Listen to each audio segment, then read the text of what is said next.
My dad said it's too risky when I asked him for $65,000 to start my tech company. Then he took out a $625,000 loan for my brother's BMW. Now he wants me to sell my house to save them. I threw them out of my door and did this. My name is Arthur.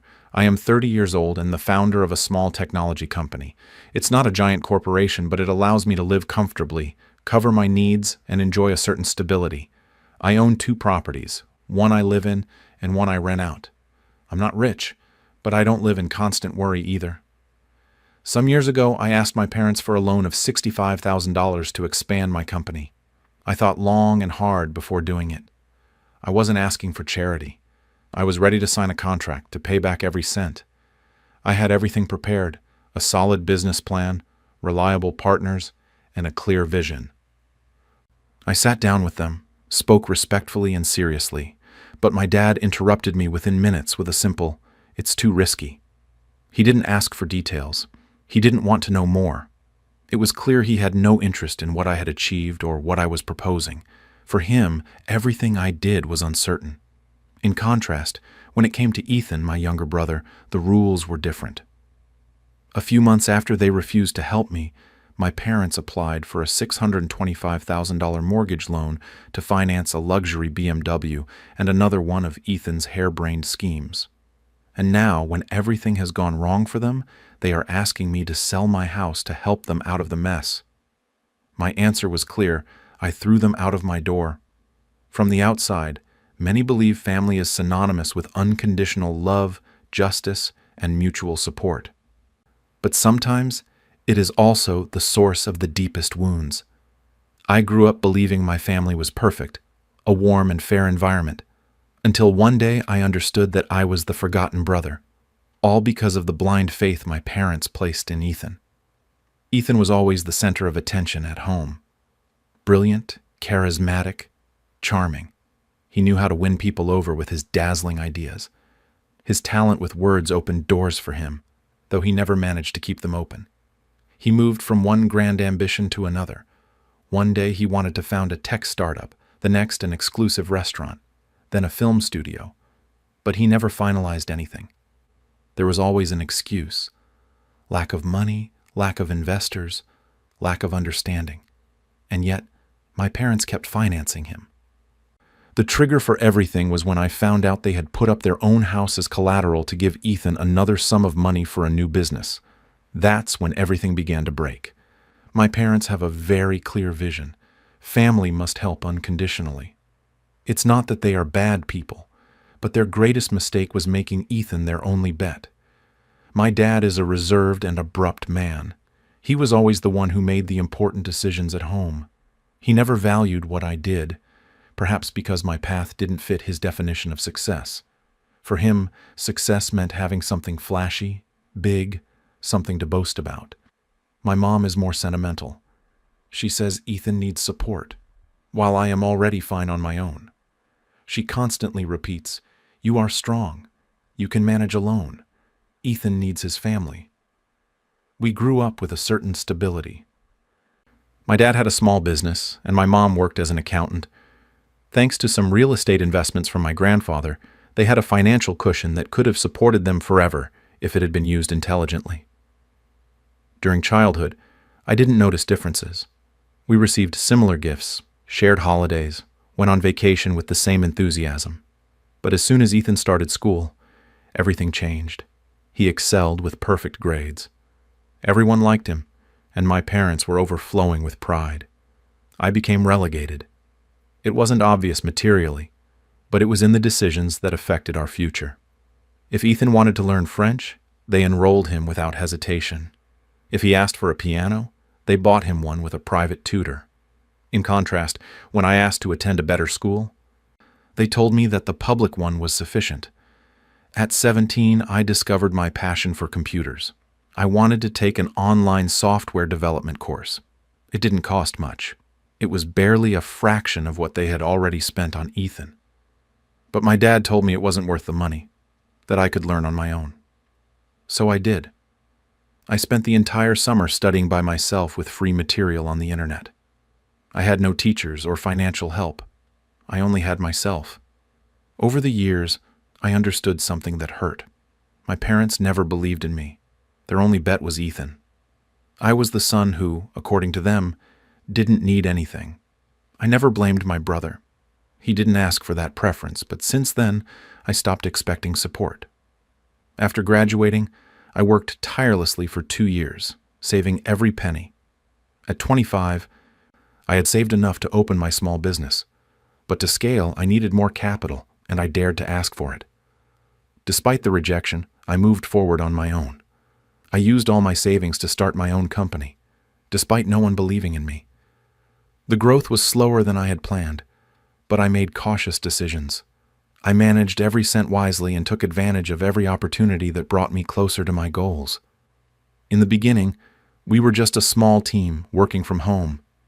There were days when I worked until I was completely exhausted, but I never considered giving up. I trusted myself when no one else did, and in the end, it paid off. By age 29, I had managed to build a stable life thanks to my company.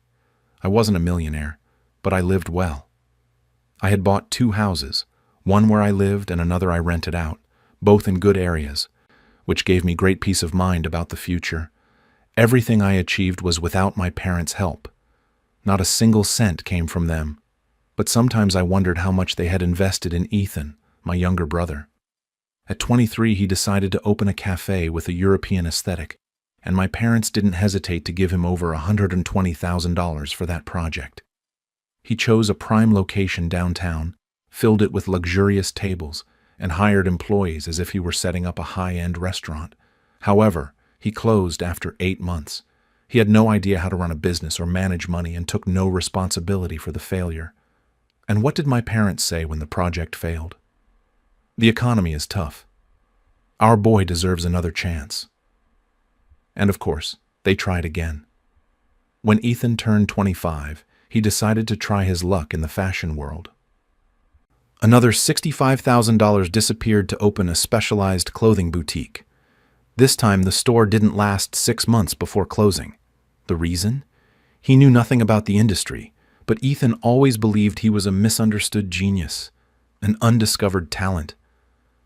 I thought that would be the end, that my parents would finally open their eyes, but no. They kept betting on him without question. That's when I understood everything.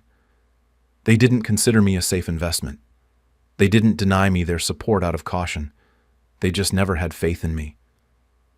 That revelation hurt more than I expected. One day, just over a year ago, I went downtown for an errand. On the way back, I decided to stop by my parents' house without warning, just to say a quick hello. But when I arrived, something immediately caught my attention. A brand new BMW was parked at the entrance. I stood there looking at it, confused. My parents had never been ones to spend on luxuries.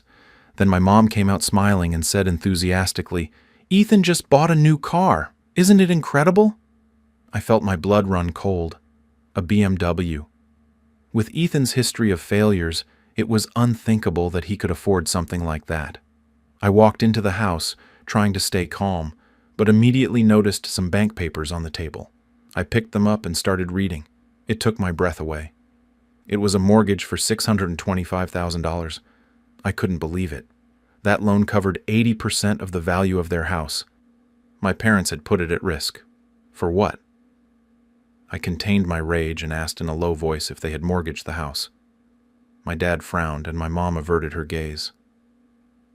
"It was just a small loan to help Ethan," she murmured, as if it were insignificant. I laughed dryly.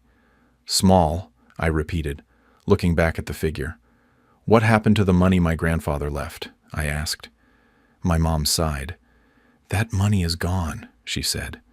"Gone," I repeated. I looked back at the BMW and knew the answer without them having to say anything. "You spent it on that car?" I asked. Neither of them answered. They just looked at each other. My mom pressed her lips together and my dad gave me a cold stare. "That car was necessary," he said. "In business, it matters how you look. Who is going to take you seriously if you show up in an ordinary car?" I smiled, but not out of humor, but out of the absurdity of it all. They spent their savings, the inheritance, and now they mortgaged their house, all for one more attempt. Don't you realize how dangerous this is? If Ethan fails again, you won't have anywhere to live. In that moment, their faces changed. My mom looked at me with anger, and my dad attacked me harshly. Are you jealous of your brother? You just want to see him fail to feel superior. I stood still. Jealous, I repeated, incredulous. Seriously, you think I envy someone who has squandered this family's money again and never taken the blame? They couldn't see the truth. I took a deep breath to maintain composure. But then I remembered something. I turned to my dad. When I was 25, I asked you for a $65,000 loan to launch my company. Do you remember? My dad nodded without looking at me. And you told me no.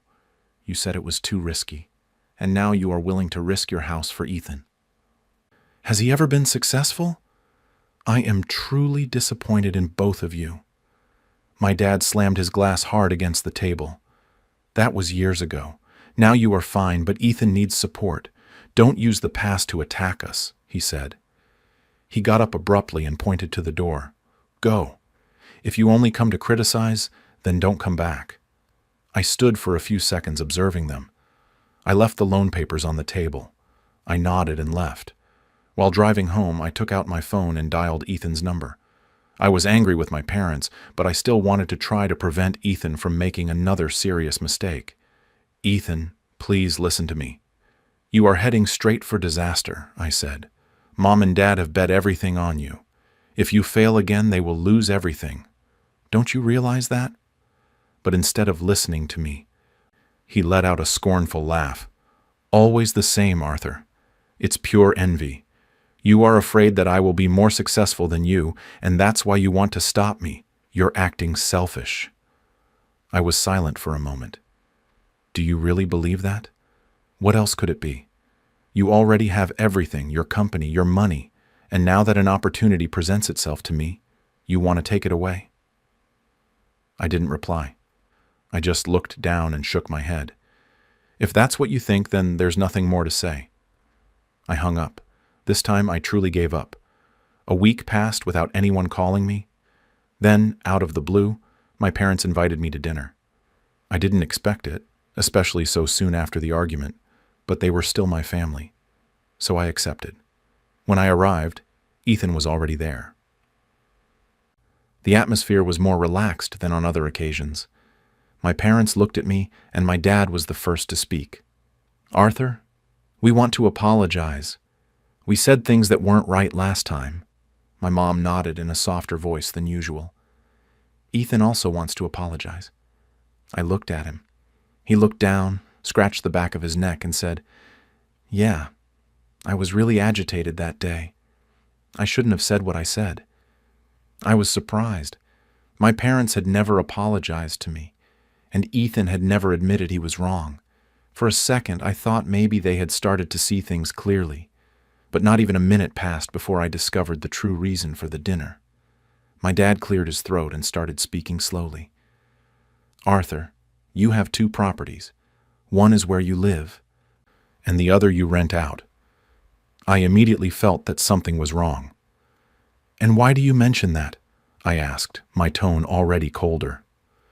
My mom intervened with that tone she used when she wanted something to seem completely normal. Ethan is about to get into the real estate business. He needs to appear reliable, and a good address would be key to his image. If you could lend him one of your houses, it would be a great step for his future. I was speechless. So that's what the apology was for. A trap disguised as reconciliation to ask me for something completely absurd. I looked them straight in the eyes. No. My mom blinked as if she couldn't believe what she had just heard. What do you mean, no, Arthur? She asked, still in a soft voice, but with a hint of nervousness. What you heard. I am not going to give a house to Ethan. I am not an idiot. The atmosphere froze. My dad dropped his chopsticks forcefully onto his plate. He looked at me with a hard expression. Arthur, you have 2 houses. Ethan just needs a chance. He's your brother. I let out a bitter laugh. And now you want me to give up my house so he can look successful? How many more times are you going to throw money at him, even if he achieves nothing? My dad's voice hardened further. He hasn't failed. He just hasn't had his moment yet. And you already have everything. Can't you support him just once? I laughed again, but this time it sounded dry, empty. I already have everything? You never gave me anything. When I asked you for $65,000 to start my company, you said no instantly. And now you expect me to hand over an entire house to Ethan? What world are you living in? My mom's hand started to tremble. My dad hit the table with his fist, making the glasses shake. You are just as selfish as everyone else. You are jealous of your own brother. You are afraid that he will do better than you. No, I stood up abruptly, my eyes full of disappointment. No, I'm just not stupid. Silence filled the room. I turned to Ethan, who hadn't said anything the whole time. He was looking at the floor as if he couldn't hold my gaze. I knew that if I had said yes, he would have accepted without hesitation. He never had trouble taking what wasn't his. I shook my head. This time it wasn't anger. It was disgust. Keep trusting him if you want. I won't. Without another word, I left that house I once called home. Behind me, I heard my dad's voice yelling furiously. If you leave now, don't come back. I didn't stop. This time, I truly left them behind. Just as I had foreseen, a few months later, Ethan failed again. I didn't hear it from my parents or him. I found out from someone I knew in the real estate sector. Arthur, did you hear? Ethan's business collapsed. I stopped dead, gripping my cell phone. Did it go badly? I asked, although I already knew it inside. He chose poorly. He bought when prices were sky high and sold just as they plummeted. He lost everything. That mortgage your parents took out? Gone. I closed my eyes and sighed. It didn't surprise me. It was only a matter of time. And the BMW? He sold it 2 months ago. He needed cash to keep the business afloat, but it didn't last long. I let out a humorless laugh. My parents had bet everything on Ethan. They were convinced he would succeed. And now, without money, without a business, without a car, and soon without a house, what did I feel at that moment? Neither pride nor satisfaction, just an icy emptiness in my chest. I had warned them, begged them to open their eyes, but my voice was lost between their promises and their blind faith. When I heard that Ethan's company was falling apart, I knew immediately what would happen next. My phone would vibrate incessantly. And it did. The first call came from my mom. I didn't answer. Then another and another until the notifications piled up like bricks. Arthur, answer us, please. Don't abandon us. I didn't answer any. I knew they weren't seeking to apologize, but for money. From the day they mortgaged the house to prop up Ethan's venture, it was inevitable that when the bubble burst, they would come to me with the same naturalness with which they had always rushed to rescue him. The next morning, I was getting ready to go to the office but stopped short. Standing in front of my door were my parents and my brother, disheveled and tired. They looked like they had aged a decade in just a few days. Ethan, once so proud, had an unkempt beard and a poorly ironed suit that hung from his shoulders as if it weighed twice as much. My dad cleared his throat, his voice broken. Arthur, we were wrong. I crossed my arms, still leaning against the doorway. None of them yelled or called me selfish. They needed something from me, and they knew it. My mom stepped forward. Son, we're out of options. Help us, I beg you. I raised my hand. I don't have liquid cash, I replied calmly. My dad, anxious, responded as if he had rehearsed the speech. You could sell your company or one of your properties. That would cover the debt and save the house. I burst out laughing, not with joy, but with disbelief. These were the same people who denied me a $65,000 loan to start my company, the same people who financed Ethan's BMW and failed whims, and now they expected me to give up everything I built with my own hands to rescue them. I turned, opened the door wide, and pointed to the street. Get out of my house. There were no retorts. Ethan opened his mouth, perhaps to protest, but I spoke first. I warned you I'm not naive. I closed the door without looking back. A month later, the bank executed the mortgage. They lost the house and the last remnant of stability. First, they went from couch to couch, then cheap motels with leaks and musty smells. When the money ran out, they ended up in a shelter. My old home, with its manicured lawn and freshly painted fence, became just a faded photograph. Although I said I didn't care, I watched from afar. I let them sink for 3 months, not out of cruelty, but so they would understand the price of their choices. However, blood runs thick. I decided to visit them. I found them in the parish dining hall. My dad, once so upright, ate with his head bowed. My mom looked like a ghost of her former self. Her makeup no longer hid the gray hair or the exhaustion.